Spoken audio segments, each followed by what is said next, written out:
How's it going, everybody? Welcome back to Evil's Comics. I'm Mike, and this is another one of my pickups. I went today to Half Price Bookstore.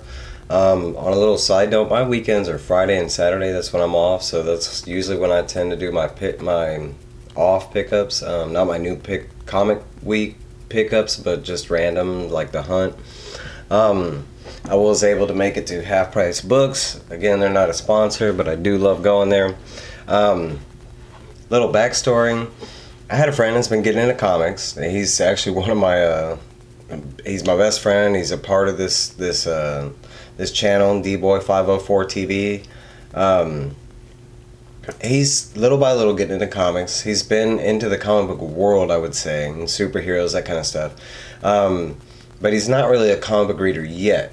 But with the help of this channel and others, shout out to Dent Comics. I mean, my guy loves you. I love Dent Comics. If y'all haven't checked him out, I mean, he's just got great content.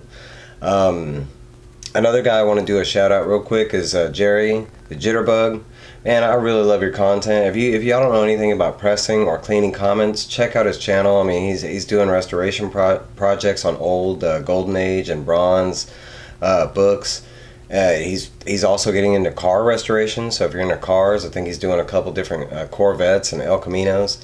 Okay, so back to D-Boy, and he had given me a little bit of money. I want to say about $15 to just go get him some comics that he could start reading. And I was trying to explain it's a little bit hard, so I had him, narrow it down. So he wanted some modern, and I know some of his likes.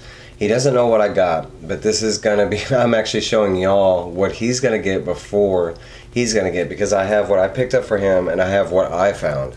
So I'm gonna do it real quick, but I kind of went big Hulk. He actually has a lot of statues. We're actually gonna do some some statue unboxing on with him. That's coming. So I picked him up, in Indestructible Hulk #1. I found that. I only got the first issue of that, so I mean, but it is a #1. He's got a World War Hulk statue, so I got him the prologue to World War Hulk, to go with the statue. He does like putting comics like right behind the statue, so I think he'll appreciate this. And who doesn't like Planet Hulk and World War Hulk? And come on now. I got him, this is the real run I got him. This is kind of the only ones I can find currently, but this is Savage Hulk. I got him the first 3 issues, something to start off. I've never read this comic, so I mean, it'd be something that I could read behind him, and we can both go back and forth and see what he thought. But I got him 1, 2, 3, and they were all direct edition. I mean, it's not a major thing for the modern, but made sure. I also picked him just a couple other random ones. International Iron Man #1. He does like Iron Man, and he has an Iron Man statue, so kind of the same thinking. I haven't read this one either, so I don't know. This was a surprise. He doesn't know he's going to get this, but I was able to find this. I actually found 2 copies, so I got one for him, one for me. I spent a little more money on my picks, but you'll see why. I got X-Men X-Force #1 still in the Pilar with the trading cards inside, so he's kind of gonna freak out about that.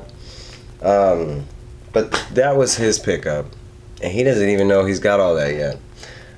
So sneak peek at his stuff. Okay, so for my pickups, and I mean, this actually made me cry. A little backstory, I've had my comic book collection stolen from me 3 times. I've been collecting since I was 4 years old. 1984 is when I started. I couldn't read then. I was only 4 years old. I was born 1980. But I did start, collecting comics and looking at the pictures and stuff like that. Now, around 1986 is where I did start reading them. I want to say my first runs were Spider-Man and Uncanny X-Men. But it was mainly like pictures, just looking at the pictures, flipping through it. And that was good enough for me. I also had a couple mangas that I started out like that with Robotech and some old Dragon Ball. But 3 years ago, my biggest comic book collection, because got stolen 3 times, but the first 2 times they were kind of like smaller. I didn't keep my whole collection in one place.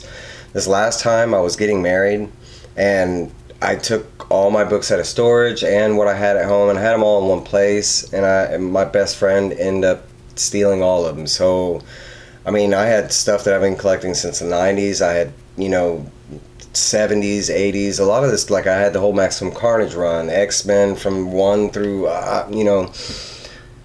original Ninja Turtles run. A lot of big runs that I had. The original Watchmen series. Now, I got back into comics again. I never stopped. So I started collecting again. My wife was able to help me out at that time. My ex-wife was able to help me out at that time. And she got me a long box and just went through and like a half price books and picked up like dollar books, But today, I mean, I cried because somebody must have sold their collection. I don't know what they did. Thank you to this person, whoever did this, whoever's out there. But I found some stuff that I used to have that means a lot to me that I don't have anymore. And to find it at a cheaper cost now, it was at half price, but they do have some comics where they know how much the value was. So I did have to pay a little more. I wouldn't say I paid buku prices, but I mean they were a little more expensive. So without further ado, I got Generation X #1, the nice shiny foil cover. I don't know if y'all can see it in the bag. It is also a direct edition. I got that. I got issue #2, direct edition. And all these are like mint condition. I mean, I don't even see spine ticks or anything like that. Now, I'm not big into that. I will buy reading copies, and I'll show you in a second. So I got #3.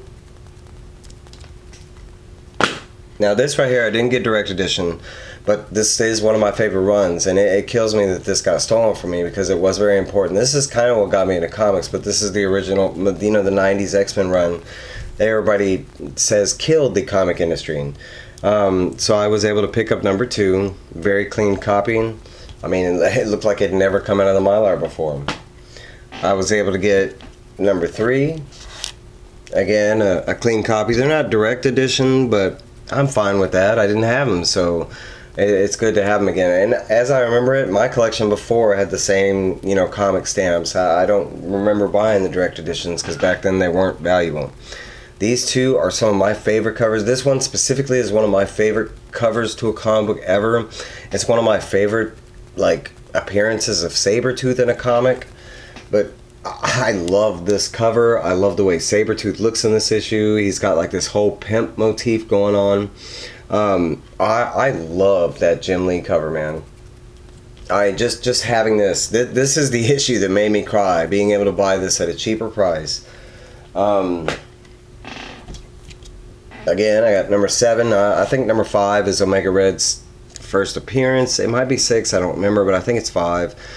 It might be 5. I'm not sure. But I went ahead and got 6 and 7. That's all I had. But I'm fine with these. I mean, I've been looking for them since I started collecting again, and they're just not there anymore. I mean, yes, I can go online and buy them like that, but I'm not a fan of that. Not unless I absolutely have to. If I believe I can find them in the wild, I'm going to try and do the hunt. In Houston, it is so big, and there are numerous of places I can go hunt. I mean, me preferably, I shop at like 5 different places, and they're within a 10-mile radius, so it's not that bad. Now, Houston alone, I think we have I want to say 50 comic book shops, and I want to say, there might be 20 different half-price books. Don't quote me on all this, but we do have quite a bit of number of regular stores, and then we got flea markets and garage sales and all kind of stuff. Houston, and we have a lot of places to buy. The problem is comics are so popular, it's getting hard to find this stuff. Okay, so I was able to get X Factor #1. It's a comic stamp edition, but I didn't have this. There is one issue. It's right here, and I think the half price guy did this because when I found it, it was clean. There was one little tick here, and when he brought it back to me, because he had to price it, and when he brought it back to me, it had this little scuff here, and I'm fine with that. I mean, it's still, old comics are going to have wears and tears, and I'm pretty sure I can actually get that fixed if I wanted to, but I'm not worried about that. X Factor #1, man. I love me Apocalypse. This is a cover I used to have, an issue. X Factor #19, the Four Horsemen. I mean, you can't go wrong with that. That's some 80s goodness right there, man. And Apocalypse is one of my favorite bad guys, always has been, always will be. I was able to get Web of Spider-Man number 100. The actual hollow foil, again, it's the comic, label. I don't know what they officially call it, the comic stamp or whatever, but it's not a direct edition, but I'm fine with that. Finding these foils in the wild, this is crazy. I mean, this, you talk about making my day, this made my year, I mean, this is just a clean cover, and it's the first appearance of the Spidey armor, This was my copy of it, and mine was kind of open at the bottom. The cards were still in there, so I took them out and put them in the back. I mean, if I ever had to get it graded anyways, they take it out of the Mylar anyways, so I was like, eh. But I didn't have that. I used to have that, so something I've never had that I wanted to read, but I found I was able to get the Forever People. Some dark side goodness in there. So I mean, I don't know if I haven't looked it up, but I did get it really cheap. I think this one was $1, and I mean, this is perfect condition. There's no not spine ticks, no coloration, no nothing. For a '87 comic, yeah, I'll take it. Now, some people do not like this movie. This is one of my favorite Batman movies. I love this movie. I loved it when it came out. I've watched it like 1,000,000 times. Now, don't get me wrong. I love all the Batman movies. Now, I grew up watching the first Batman movie, and a lot of people don't know this, but it was Mask of the Phantasm, the animated movie that made it to theaters first. The '89 Batman was a year behind it with Michael Keaton. Batman Returns, but I love me some Batman Forever, man. It has its problems, but I love this movie. I mean, there were great things. You got two major villains. I actually dug Val Kilmer's interpretation of Bruce Wayne, and Batman. I'm not gonna say it was the best, but to find the graphic, novelization of this comic, and Batman's getting hyped up now, and it's actually a direct edition. So I was pretty hyped up about that. I mean, I was big, here in Texas. We were going through that two-peat where Houston Rockets had won the world championship, and that movie had came out, and everybody was like, riddle me this, and it was some fun times. Now, this is a number 1, and this is something that I've been looking for. I have issues like 2, 3, 4, 5, 6, in the series, but I was missing number 1, and there is a piece of this comic that I'm not sure of, but this is Batman Eternal number 1. Nothing big or famous. I just didn't want to spend eBay money on it. It is a direct edition, and I think the one here, if I'm not mistaken, I think this is a Walmart copy of the version, which might make it a little more valuable. I'm not worried about the value. This is going to be my copy, but I think, I don't remember the regular issues having that number 1 there. I'm not sure. But I wanted it because I was missing that in my collection. This is kind of around the time that I started collecting comics again. It was like 2015, 16. And that event had happened right around like 2014. This douchebag named Jason, if he's out there, fuck you, Jason. But yeah, that's my pickup. Sorry for the curse at the end. It hurt. But yeah, that's my pickups. I wanted to show y'all what I got my friend.